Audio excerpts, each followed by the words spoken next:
Pastor, ginigising na lang daw doon sa upuhan. Pagka oras na ng pastor mangarap, kakalajutin na lang ng pastor. Tulog na. Pastor, kayo na po. Nakakabilig dati yung mga ganun, nakakabilas. Pero huwag na. Gusto ko namang mamasyal din at okay, mga kapatid. Kaya meron tayo din yung mga pastor po, mga kapatid. Psalm 107, kaya pala ginawa niya. Tingnan mo yung Romans na yun na believer, yung centurion. Just say your word. Salita ka lang, gagaling ang alipin ko. Ako naniwala, hindi niya alam itong verse na ito. Pero naniwala siya kay Jesus. Kasi ang leader yun, Gentile yun. Hindi siya nagbabasa ng Old Testament. Pero yan yung nakasulat, no? He sent His word and healed them. No? Kaya mga kapatid, yung word of God, na, sorry to say, kung isa nakakatamaran natin basahin sa uluhin, nakapagpapagaling po siya talaga. Ang salita ng Diyos ay nakapagpapagaling. Nakapagpapagaling po ang salita ng Diyos. Mga kapatid. Amen? Just say a word. Sabihin mo lang, gagaling na siya. Gumaling na. Yung nakahiga, walang kamalay-malay. Di naman tinawas eh. Siguro nagtaka yung may sakit na yun. Di naman pinausukan. Bigla na lang gumaling. Wala yung amo niya, pero gumaling. So, eto na tayo. Bakit nga ba dapat sa ating pagsampalataya kailangan natin magsalita? Okay? Ready na kayo? Bakit tayo kinukumbinsin ng salita ng Diyos o ng Bible na magsalita sa ating sitwasyon?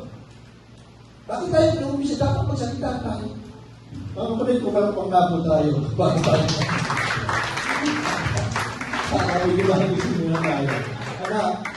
So, bakit nga ba tayo kinukumbinsin? Ng Bible na sa ating pagsampalataya, sabayan ko ng pagsasalita.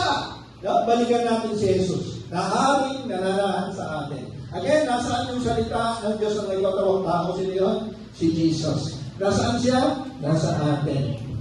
John chapter 1. Nang pasimula, naroon na ang salita. Imagine that. Mga kapatid, sa introduction ng gospel, sabi, sa John chapter 1 verse 1, nang pasimula, naroon ang salita, hindi yung nang pasimula, naroon ang gawa. Malaking bagay yan, papaliwanag sa inyo. Ang salita ay kasama ng Diyos. Ganito siya kahalaga, mga kapatid. At ang salita, wow! At ang salita ay Diyos. Ang salita ay Diyos. Kulto lang nalabas natin dito pagkaan. Sa pasimula ay kasama na siya ng Diyos. Sino yun? Yung salita. Nilikha ang lahat ng bagay sa pamagitan ni salita. At walang anumang nilikha ng hindi sa pamagitan ni salita. Kuha nyo, nakawalin. Doon pa. Verse 14, nagkatawag sa tao ang salita na nakasama natin. Babalikan natin yan. Kaya nilagay ito, bakit malimutan? Babalikan. Nanahan, nagkatawang tao. Hindi lang, kaya si Jesus hindi lang parang tapusin ang kasalanan natin. Marami siyang gustong ituro. Nagkatawang tao ako ituturo ako. Ako si salita. Tuturuan mo kayong magsalita. Nagkatawang tao si salita. Kasi tayo, hindi natin magagawa yung gusto. Si Jesus, Diyos yun eh. Nagkatawang tao nga eh. Para ipakita kung nagkaroon siya ng limitasyon, katulad natin. Siya'y naging kagaya natin, siya'y naging katulad natin, mga kapatid. Para ipakita meron natin siyang limitasyon. And then lumalakad sa tubig, nakapagpapagaling sa malayo, sa pagitan ng salita. Bawat sabihan niya, lumpo, lumakad ka, meron pa, pinabuhat pa yung higaan, di pala kontento, binuhat yung higaan, yung epata, yung saratong tenga, o be open, salita, be open, No? Nasa anong tao si Jesus? Ito, lalalim pa tayo. No? Tiyagaan lang ninyo maraming versikulo. Pero makakatulong sa atin. Psalms 33 verse 6, by the word of the Lord. Hindi by the works of the Lord. By the word of the Lord, the heavens were made, and all the stars by the breath of His mouth. By the breath of His mouth. Di ba si Adam, nilikha, wala pang buhay? Pero hiningahan ng breath of life. Bigla na buhay ang tao. Spirit yun. Spirit yun. Tayo lahat na mayroong breath of God.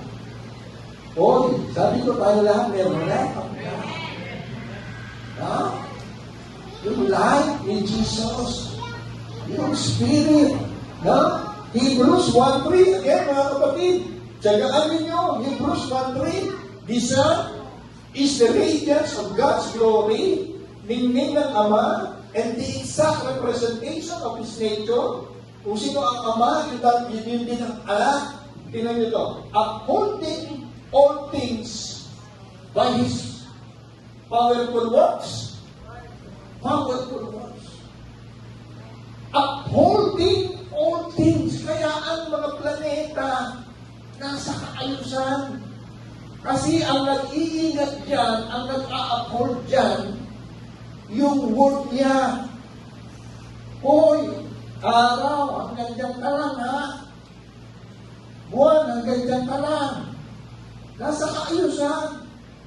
Huwag kayong maniwala na yung araw, malapit na papalapit. Nagkaroon ng mga paniniwala ngayon yan. Papalapit na papalapit yung araw sa mundo.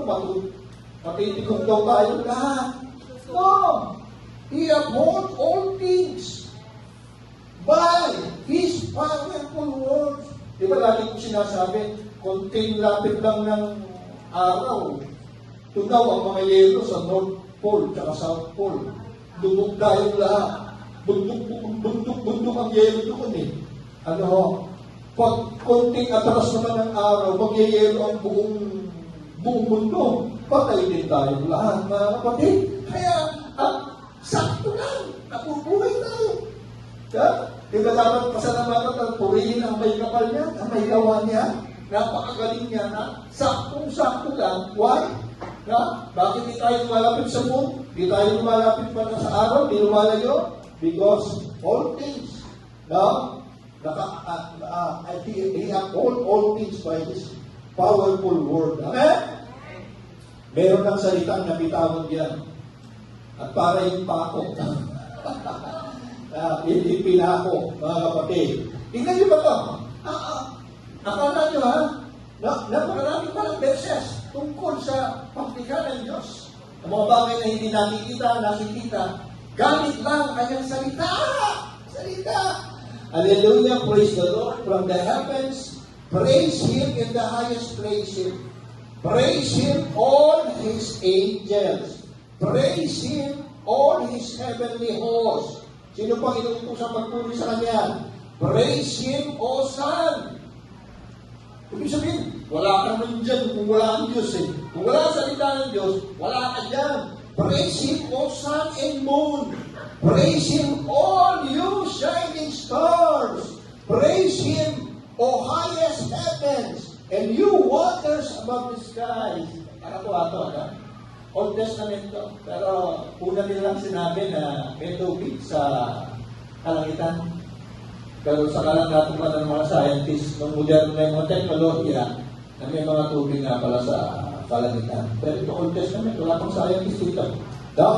O highest heavens, and you waters above all the skies, let them praise the name of the Lord. Ito na. For He gave the command, and they were created. He gave the command and they were created. He speak and they were created. Kapatid, mag-create ka na. Mag-create ka na. Hindi agad makikita mo. Nasabi ko na sa inyo eh. Di ba? Si Pastor Marcelo, gumawa mo na ng garahe bago lumaki. bago magka-coaching. Nagka-coaching niya. At ang mga Koreano nagpapatayo ng simbahan dito sa Pilipinas, puro monoblock. Wala namang membro. Pero gano'n sila, nagsasalit, kinakausap nga nila yung mga monoblock eh. Oo, sus, kinakausap nila. Dito magkakatao, may upo dito, may makakilala sa Panginoon, medyo mataba siya, medyo maitim, dito naman, specific yung mga pinag-filter nila, at unti-unti. Nagkakaroon ng tao yung church. Pero nandun sila sa gano'ng mindset, mga kapatid. No? At inaaya ko kayo, pumunta tayo sa gano'ng mindset. Amen? Magkaroon tayo ng kingdom awareness. Ang tawag ng iba, kingdom culture, kingdom awareness, kingdom consciousness. Kaya ano pa yan? Ang mahalaga, umaga pa lang, mag-isip ka, alam mo, may kaharian sa loob mo. Amen? Na, truth. Ito na tayo. Truth. Okay, bibigyan. Binigyan ng Diyos ang lahat sa langit, sa lupa, sa kalawakan, sa pagitan lang ng salita. Mga kapatid, yung pangalawa, binigyan siya. Di ba dapat kailangan niyang gumawa? Dito sa lupa, pag nilikha ka, gagawa ka. Sinabi ni Pastor Brian, gagawa mo ng mesa. May gagalaw siya talaga. Pupunta sa hardware, bumili pa ako ng mga... Pag nilikha ka, gagalaw ka. Tama po ba? Gagawa ka. Ano ba ang likhain mo, kailangan mong trabahuin. Pero iba ang Diyos. Pinapakita dito, tama, nilikha ang lahat sa magitan lang ng kanyang salita. So, hindi siya sigawa, siya sa salita. Amen? Ipinapakita dito yung power ng kanyang hallelujah. Words. Ano ba dito? Sa habang pinag-aaralan nyo ito, tinignan po kung nasaan tayo. Nandyan po tayo, mga kapatid. Ang tawag dito, Milky Way Galaxy. Ang sentro natin ay yung araw. Ang sentro natin yung araw. Lahat ng planeta, umiikot tayo dyan. Tayo po ang umiikot, mga kapatid. Hindi yung araw yung umiikot. Tayo umiikot. Amen? So, isa lang yan ang galaxy. Ang pangalan ng galaxy natin ay Milky Way. Merong Orion. At natuklasan ng malaking teleskopyo ng mga scientists ngayon na billion ang galaxies. Grabe! Yung mga ganyan, kaya yung kalawakan daw, walang kasukat-sukat. Imposibleng masukat. Kaya pala sinasabi sa Bible, mga bagay na nakikita at di nakikita, hindi na abot ng ating telescope, mga kapatid, nilikha ng kanyang salita. Hindi lang ibig sabihin ng mga bagay na hindi nakikita spiritual. No, hindi lang yun. Kundi meron na talaga tayong hindi abot tanaw. Hindi na abot ang ating pananaw. Pero salita lang ng Diyos. Mga kapatid, ayun yung isa-isang kuha nila ng malapitan sa mga galaxies. Isa-isa. Pinicturan nila yung bawat galaxies. Malaking telescope na ito, mga kapatid. No? Pero natuklasan nila, ang dami niya, hindi nila mabilang. Kulang ang calculator nila para bilangin yung galaxies sa kalawakan. Kami, nakakapangilapot, mga kapatid. Kasi ang gumawa lang yan, yung sanggol doon sa sabsaban eh. Yung pinanganak sa damuhan, yun may gawa yan eh. Yun may kagagawan yan. Nakakapangilapot. No? Bakit? Yung sanggol na ipanganak sa sabsaban, siya may ikanyan. Ano niyo po ba? Ano? At nasaan ka? Ito ngayon, nasa Balanga tayo, ilang-ilang street, o 4-5, ilang-ilang street. Doon niya Francisca, Balanga City, Bataan, 2101. Bataan. Tinuturo, we are here. Ano yung tinuturo? Kapatid, hindi Bataan, hindi Pilipinas. Earth ang itinuturo. Parang buto na lang ng mustasa yung earth. Sa galaxy pa lang natin. We are here. Ayun o, nandun ka. Scroll ka ng scroll sa Facebook, nakikipag-away ka. Ano? Ayun o, ayun ka. Natawa kasi ako eh. Binigyan na ito ibang version niya. You are here. Sabi ka, you are here. Comment ka ng comment ng negative. Tanan? Hallelujah. So, at ang salita ay nagkatawang tao. John 12:49. Tingnan nyo to. Nagkatawang tao na siya. Hoy, nagkatawang tao na siya. Yung salita, nagkatawang tao na. Ito na ngayon. Paano tayo tuturuan? Sapagkat hindi galing sa akin, sabi ni Jesus, ang mga sinasabi ko, kundi galing sa amang nagsugo sa akin. Siya, ito na. Siya ang nag-utos kung ano ang sasabihin ko at kung ano ang ipapahayag ko. Meaning, walang mga salita na lumalabas sa bibig ni Jesus na hindi galing sa Ama. Puro galing sa Ama ang lumalabas sa bibig niya. Nakukuha niyo yun. Nakakasubaybay kayo. Papakita kasi ako eh. Again nagkatawang tao na siya. Nandun na siya sa limitasyon. Hindi na natin may dadahilan na, Diyos si Jesus nagkatawang tao na nga. Nagkatawang tao na nga. Pero ito ang tinuturo niya. Ito ang tinuturo ni Jesus. Ano tinuturo niya?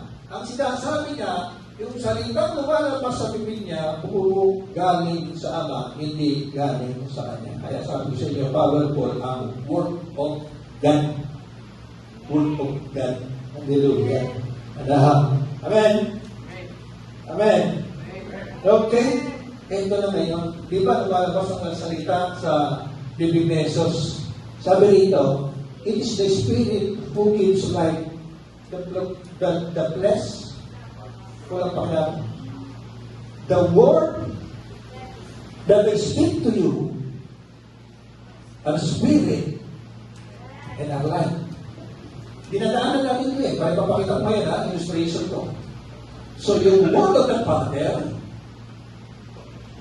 Father, lalabas sa bibig ni Jesus, magiging spirit, nagiging buhay, nagiging life. Hello? Kaya pala bawat patay ang panlakad, patay ang pandinig, patay ang paningin, lahat ng klase ng patay ay nagkakaroon ng life, buhay, because yung lumalabas sa bibig niya ay nagiging spirit at nagiging buhay. Mga kapatid, tingnan niyo yung taas. Tingnan niyo yung taas. Binaligtad ko eh. Read slowly. Ano yung taas? Kasi, it is the Spirit who gives life. Again, Word of the Father, lalabas sa bibig ni Jesus, yung Word, magiging Spirit. Sa taas ang sabi, it is the Spirit who gives life. Gets na? Gets na? It is the Spirit. Kaya may words of Spirit. Ang salita ko, Spirit ko sila. Sabi ni Jesus, ang salita ko, Spirit ko sila. At sila ay buhay. Buhay. Amen. Amen. Sa Genesis, wala pa kahit ano. Sabi doon, ang Spirito ng Diyos is, ano bang term ang ginamit? Tapos sinabi ng Diyos, let there be light! Salita lang. Pero na liwanag. Katuno ang Spirit o gives life. Katuwang. Amen! Kaya ito talaga eh. Ito talaga eh. Now, kapatid, application sa atin. And the Lord said, if you have faith, kagaya ng buti ng mustasa, sasabihin mo dito sa mulberry tree na to, be uprooted, be planted in the sea, it would obey you. Nasa pagkakatawang tao si Jesus. At tinuturuan niya yung mga alagad niya. Kaya kung meron kang faith, kagaya ng buti ng mustasa, ginamit yung pinakamaliit, pero malaki ang mapapalayas mo, mga kapatid, sabihin mo, be uprooted. Eh, pastor, paano nga yung faith? Wala ayaw mandal eh. Faith is believing and speaking na eh. Pag nagsalita ka, mga kapatid, ulitin ko, merong mabilis na healing, solusyon sa problema. Nagmamanifest ka agad. Sinabi ko lang, kanina, ito na Pero meron naman, a weeks, a months. Hintay lang kayo, mga kapatid. Ang hinihintay natin, hindi yung pagdating ng blessing. Hoy. Ang hinihintay natin, hindi yung pagdating ng kagalingan. Ang hinihintay natin, manifestasyon ng kagalingan, manifestation ng blessing. Na nasa iyo na. Amen? Amen? Kaya pala yung ibang sumikat na nagpapagaling na teacher noon, ang sikreto nila, pag may namin silang may sakit. Alam nila sa may sakit na yun, nananahan. Pinapalabas nila yung kagalingan. Amen? Pinapalabas nila. Kasi nandun na sa loob. Nandun na sa tao. Talampakan natin ang Panginoon. Kaya sabi ni Bill Johnson, sinusundan ko ito. Sabi ko sa best friend ko, parang gusto ko mag-sip sa kingdom. Mula doon sa grace sa kingdom. Or, meron bang grace na kingdom pa? Meron, sabi niya, si Bill Johnson. Katingin ako sa YouTube, wow, grabe. Ang ganda ng mga preaching niya. Sinasabi niya pati faith, ang Diyos ang nag-initiate. Bakit? Yung how to have faith, huwag mo nang problemahin. Huwag mo problemahin. Pati yung how, huwag mo daw problemahin yung how na yun. Hindi. Yung how na yun. Amen? Kasi sa Diyos din ang gagaling na mga kapatid. Kaya kayo, meron kayong mga pakiramdam na, kaya pala ang lakas ng pakiramdam ko, magkakakotsi tayo. Kaya pala ang lakas ng pakiramdam ko, magkakaroon tayo ng bahay. Kaya pala, mga kapatid, ayun na yung Diyos ang nag-initiate na magkaroon ka ng faith doon sa bagay na yun. Amen? Ha? Sabi niya, your words are seeds. Ito pinakamaganda niya sinabi. What you say today will be your next week. What you say will be your next meeting. Ano yan, Pastor? Yan yung sinabi mo ngayon, pwede mo yung maging pagkain next week. Pwede mo siyang makita, pwede mo siyang ma-enjoy, hindi lang pagkain. Ano ba yung darating na yun? Pero ano ba nang sabihin mo ngayon? Makikita mo siya. Pasusunod. No? What you say will be your next week. Mga kapatid. At dito tayo matatapos. Pansinin niyo ito. Tapos na tayo. Ang isang tao daw, a man shall be satisfied with good. Wow! Paano? Masasatisfied sa good. Ang isang tao, by the fruit of his mouth. Kung paano siya magsalita. Okay? Ba't pagkatapos na malalakas kayo mag-ganyan? Pag-last verse na, malalakas kayo mag-ganyan. Ganun pala. Si Ate may maliliit na testimony. No? Ganyan. Nagagalit siya, kami daw nagpaliklas. Bakit ka nagagalit? Matulog na kami. Bakit ka nagagalit? Yung pag-reclass ng mga teacher, wala teacher naman, nagtitire ng guro. Binigyan sila ng lahat sila binigyan ng pagkakataon, yung mga guro, na mag-upgrade sila, lalaki sa akin nila. Ang galing nga, ang galing. Teacher 3. Nagagalit ka. Bakit ka nagagalit? Ang dami nagpa-reclass. O ano nagagalit mo? Hindi ako nagpa-reclass. Ang galing mo kakuyuran mo, ha? Ang galing ka, ang galit mo, ha? Makakahalo ka yung galit mo, ha? Patulog na kami. Nagagalit ka, hindi ka nagpa-reclass, sila nagpa-reclass. kami, pwede mo gano'n sa barangay yan. Eh ngayon, alam niyo, palagay namin sinasabi, seek ye first the kingdom of God, and all these things shall be added to you. Lahat ng bagay, dadating na lang mo. Huwag mo naiintindihin yung darating na lang mo. Diba? Eh, habang nag-walk po kami sa Pumpilawan, nag-walk. Eh, nag-walk siya mag-isa, nalaman ako. No? Nag-walk siya, habang yan ang nasa may principal pa ang nag-chat sa kanya. Sa Monday, magpariwalas ka. So, principal pa ang nagsabi sa kanya na sumama ka na sa mga nagkakaroon. Nag-pariwalas siya. Wala teacher, pwede daw siya umakyat ng secret.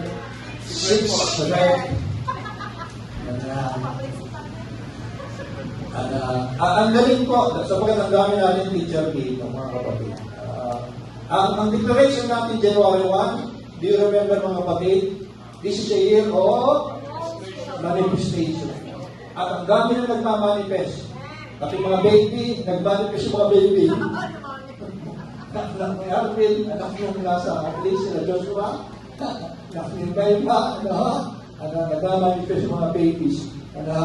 Pati ito, promotion, nagmamanifest. At marami pa. Hindi pa tapos ang 2025 sapagkat diniglara natin, year of manifestation. May bagong kotse.